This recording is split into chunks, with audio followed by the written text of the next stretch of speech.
Vă salut, dragi prieteni! Mi-a adus un prieten la ascuțit un MS-170 și aș vrea să vă arăt cum ascut eu lanțul. Acesta e lanțul cu unghiul greșit. Deschiderea unghiului este undeva la 35 de grade. La unii 35, la unii 20. Cum mi-a venit la mână.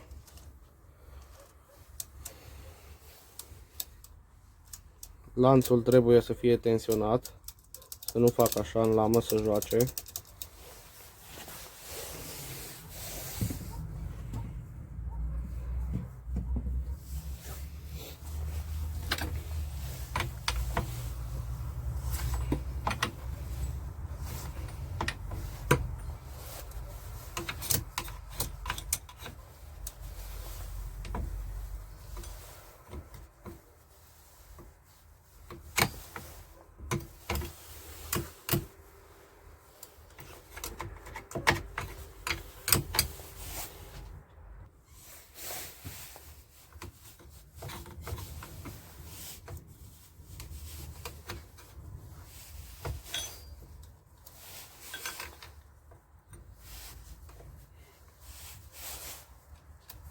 Lanțul când ascuțit e bine să fie chiar un pic mai strâns.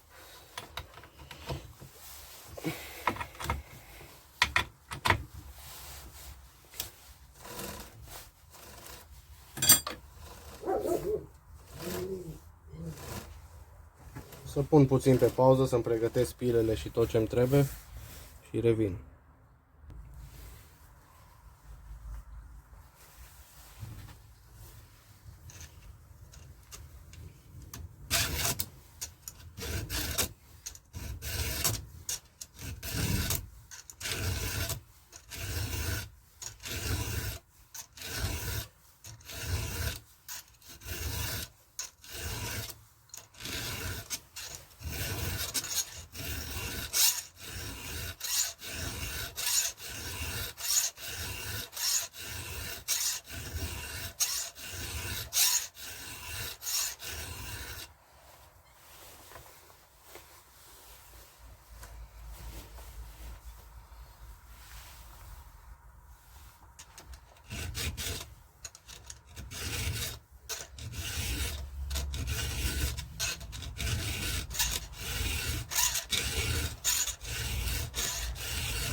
Unde e domnul? Să trăi, domnul. Stai ascult aici să nu te vadă lumea.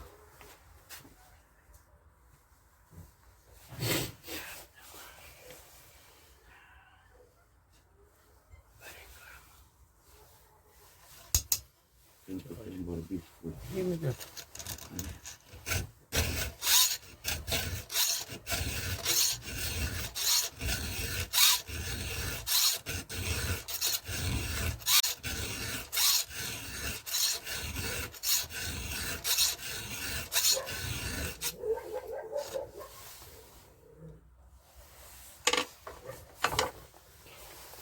Cam asta este ascuțirea pe parte. Să vă arăt acum și ce a ieșit.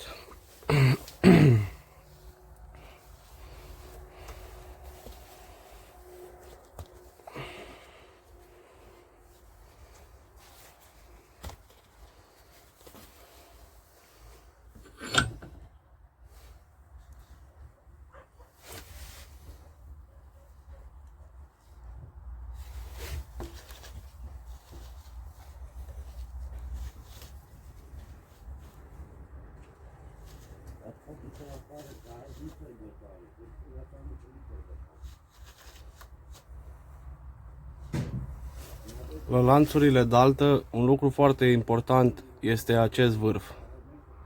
Dacă vârful este un pic orientat în jos, distanța dintre limitator și lanț, la pas 3 pe 8, vă dau un exemplu, este de 0,65. El când se îndreaptă în jos, automat nu mai ia atât.